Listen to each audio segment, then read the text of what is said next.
Roxy, come. Right here. Jump over Misty. Hala. Every time na mag-usap kami kasi mahirap intindihin siya kasi na-stroke siya, half of her body is not. Umiyak siya. Umiyak siya, so I hold her hand and she hold my hand and she really is sad. I will call a cops and then she pretend that the cops is coming. Oh. Kumakain na naman ng grass. May sakit at astian itong babaeng to. Hi, Roxy. Good morning, Philippines! Good morning, guys. Itong raincoat na suot ko, guys, ba? It's pwede pala siyang nakalimutan ko, pwede siyang mabali, tawag nito. Itong sa ilalim, pwedeng maging ibaba. But anyway, today, ito yung wheelchair na kuha namin kahapon, guys. Look, folding wheelchair para kay Bianan. Ito siya. Binigay ng lalaki dahil si Tami nagwala. Hindi naman nagwala. Parang, hindi naman niya sinigawan yung lalaki. Parang lang. Oh, I need a thing. I've been doing this for like 6 weeks and nothing happened. You told me you're gonna call me and hindi nila tinawagan si Tami. So yun, si Tami yung pumunta doon. Sabi ibigay niyo sa akin yung paperwork and then I will go to the other place and then I will call Medicare, and then that's the end of it. They told Tami, we're gonna help you, They're calling somebody, and so after that, 4 o'clock in the afternoon yesterday, pinick up namin yan. So meron ng si Bianan. And guys, today is Wednesday. Alis na si Bianan bukas. And then pupunta lang tayo sa Bianan ko. And then pagkatapos nun, kukunin ko yung mga gamit ni Bianan at saka maraming flower vase doon. Iwan ko. See you later, guys. Alis ako mamaya. Sinabihan ko si Tami na I'm going home later. And so hindi ko makasama si Tami bukas to pick her up. Anyway. Yeah, I just need to go home, guys. Meron tayo ngayon, di ba? Meron tayo in the middle of the month. Annoying. But anyway, I think I have to take some meds. No, I don't think so. I think I need to go to the bathroom again. This is ridiculous, guys. Anyway, guys, I'll see you later, guys. Good morning. Hello, guys. Ito si Tami, guys. Bumili ng clementines. And magdala tayo sa bahay konti para at saka ito din, guys, nabili ni Tami. Di ba, bumili si Tami ng mga kahit anik-anik sa Trader Joe's. Ito siya. Nagustuhan ko to, guys. Kung makita niyo to, butter almond thins. It's so good. Okay, guys. I guess I will see you guys. Sa bahay kasi alis na kami. We're going home, Rox. Are you ready, Rox? Roxy, are you ready? Okay, guys. See you home. Bye. Do you wanna go out this way? Come here. Come. Misty, get down, mates. Come here, Roxy. Roxy, come. Right here. Jump over Misty. Hala. Sorry, Rox. Sorry, love. Misty. I still have to feed your brother and sister. I still have to give them something, okay? Okay, you do your business and then we can go inside. Do your own business. Oh, you pee-pee. You pee-pee, Rox. You go pee. You go pee. You do your pee-pee yet.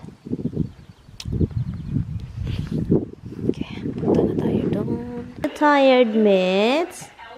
Is Misty tired, baby love? And how about this one right here? Always love this couch. Mama need to clean the couch, my love, okay? Mama need to clean the couch.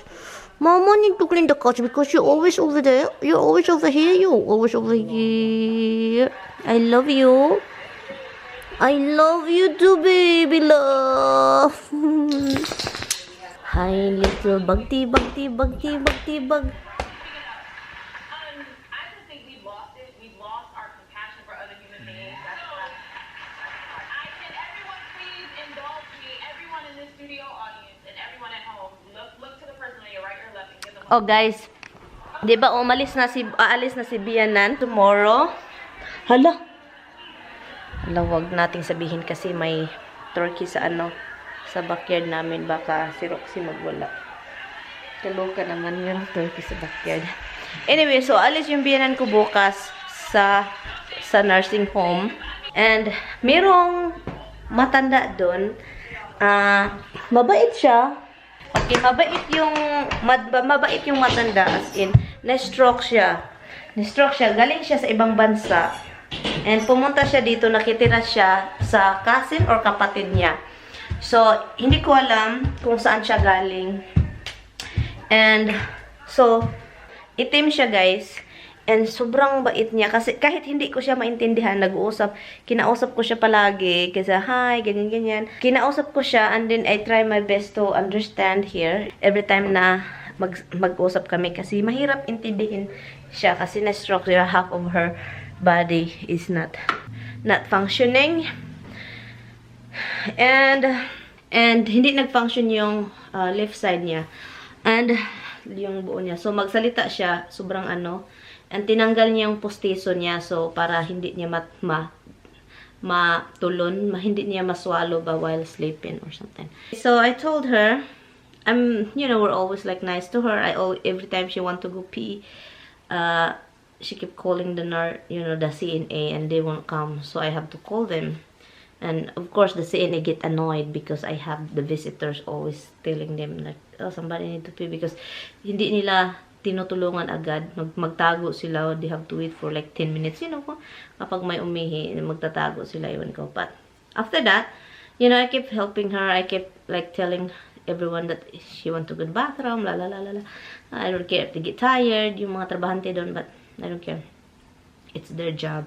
So, to make a story short, I saw her this morning. I said, today is gonna be the last day that I will see you because my mother-in-law is going out tomorrow. And she said, oh, it's sad. I thought you're working here. I said, yeah, I'm not working here. And she said, you're so nice. And I said, thank you. And upstairs, before I left the nursing home upstairs, I told her again because she was in the hallway, and I told her, oh, goodbye, nice to see you. I hold her hand and like that. She's crying, guys. Wala kasi siyang mga visitors. Wala siyang mga bisita na bumisita sa kanya. Naawa talaga ako, guys. Umiyak siya. Umiyak siya. So, I hold her hand and she hold my hand, and she really is sad. She's sad. I feel sad for her. I told Tommy, I will probably visit here when I go there. But the thing is, I don't remember her name. Because every time you do visit, you have to tell who you're going to visit and what floor, like that. So yun, guys. It's hard. It's really hard seeing old people in the nursing home. Especially yung mga tao na walang bumibisita. Sobrang, as in, may mga tao doon sobrang annoying, may mga tao doon sobrang, kaya yung may nakilala din ako doon, Italian, na sobrang sobrang talkative, and sobrang, the way she talk, she always speaks Italian, and sometimes said English, please, English only, I can't understand Italian. And sometimes we just like action. She's so funny, makes me laugh. She's so annoying, like annoying, funny, annoying like that. Like she saw a guy, and then I'm standing there. I said, shit, she called a guy, shit. She point me, and she point the guy like this, and me and the guy just keep laughing. Oh my god, it's just she's so funny. And yeah, it's just like, it's just, I will call a police. She would say, I will call a cops, and then she pretend that the cops is coming. Natatawa talaga ako sa kanya, guys, kasi nakakatawa. As in, pero thank God umuwi na siya. Kinuha siya ng anak niyang lalaki din. Pero itong babaeng to na umiyak, wala akong nakitang bumisita sa kanya. And yes, it's really, I don't know, it's just, I feel sad for her. She is so lonely all the time. Every time I go there, she's just like, every time I have to try to talk to her, she said, hello, I'm here, like that, and talk to her.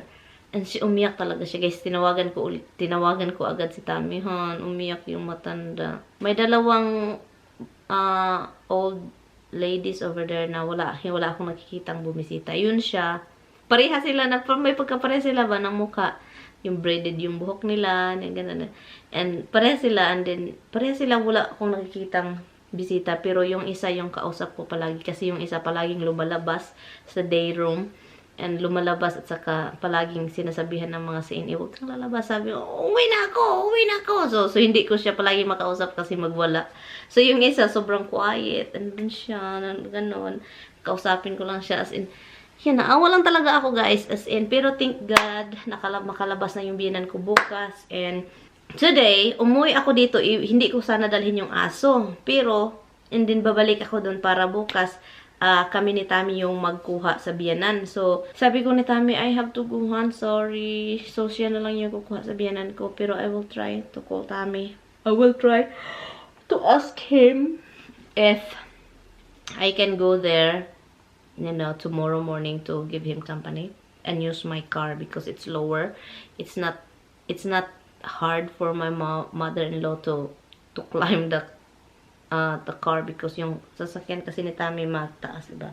Mahirap ano. So, I will try to call Tami if he'll let me because, you know, mahirap naman pumunta ako doon at sabihin Tami, ba't pumunta ka pa dito? Lalala. So, I have to ask him. But anyway, dito ako sa taas, guys. Mag-i-edit ako ng video and wag.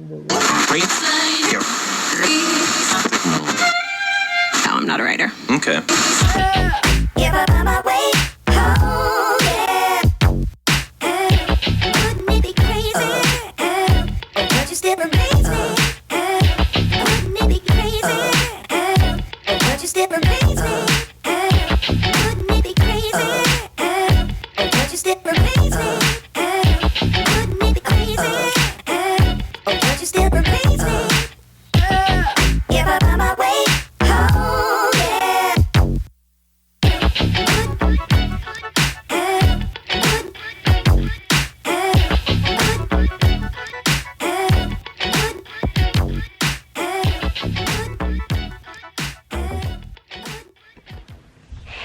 So guys, ang hirap pala no, yung tinawagan ako ni Tami.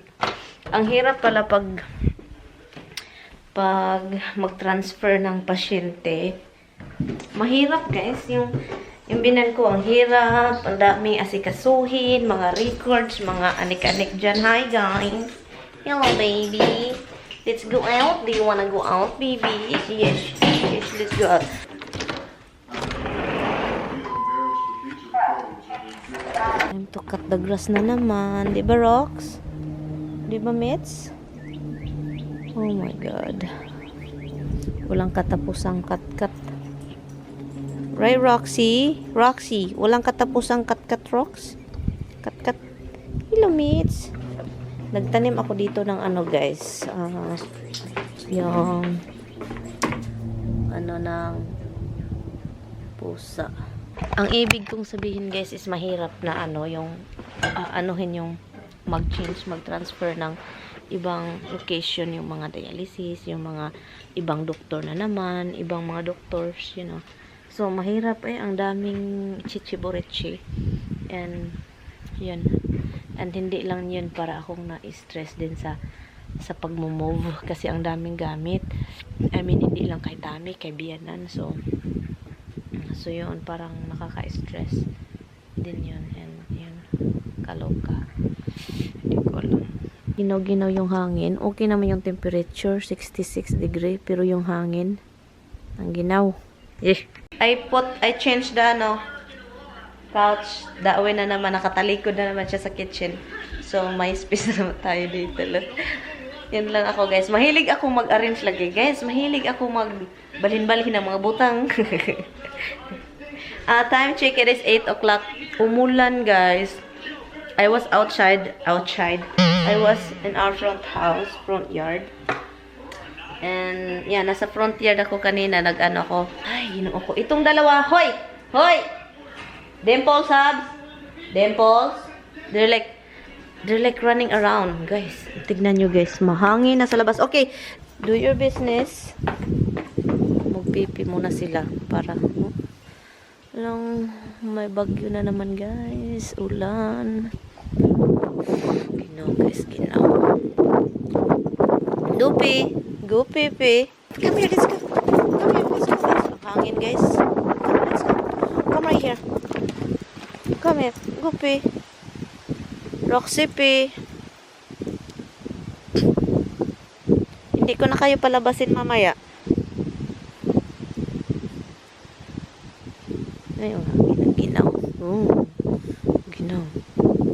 Nagibi na. Si Misty na naman. Come here, mates. Let's go, Pi. Misty, come here, Pi. Come here. Kulang nilagay yung ano guys. Tignan mo. Wala na namang laman. Empty na. Ay, nako talaga itong ibon. Misty, come here. Kumakain na naman ng grass. May sakit at astian itong babaeng to. Hi, Roxy. Roxy. Tignan nyo guys. Oh, dagong. Ulan. Yan, yung bahay. Kapitbahay namin. Naglinis sila kanina. Diba, Rox? Naglinis sila kanina, Rox. Open na yung swimming pool nila. Yun. Naka-open na. Misty, oh, ayaw talaga maghihiwi ni Misty ba? Kaloka naman tong bayan na to. Yung pichay ko guys, tumubo na oh. Tumubo na yung pichay. Tumaas na siya konti. Din, wala, ang dami na guys. Hindi ko na-transfer talaga ba? I'm going to end this vlog. Thank you guys so much for watching. My mother-in-law will be out tomorrow. So that means dito, yung dialysis niya is dito na upstate. And hindi ko sabihin kung saan guys. Para naman hindi tayo maano ba. And kailangan siyang pumunta bukas kahit may dialysis siya today. Pero gawin nilang isang oras lang. Manghilamos tayo guys. So gawin nila ng isang oras lang guys para may record siya doon agad. Or else maghintay na naman ng another mga gagawin-gawin para ano. So yun. So yun yung mga mangyayari. And then after dialysis over there, Tammy and I will pick her up doon para malaman ko rin kung saang dialysis ka, just in case kung walang aid, walang magbantay sa kanya, and kailangan kong akong magkuha. So kailangan ko ding makita kung anong lugar yun, kung saan. Magkita-kits tayo bukas with my husband and my mother-in-law. And thank you guys so much for watching. I will see you na lang bukas. And matutulog na rin ako doon. And nag-upload ako ng video. Dinala ko yung laptop ko dito. Thank you guys so much for watching. Magkita-kits tayo bukas. And I'm going to end this vlog. Bye guys. Good night.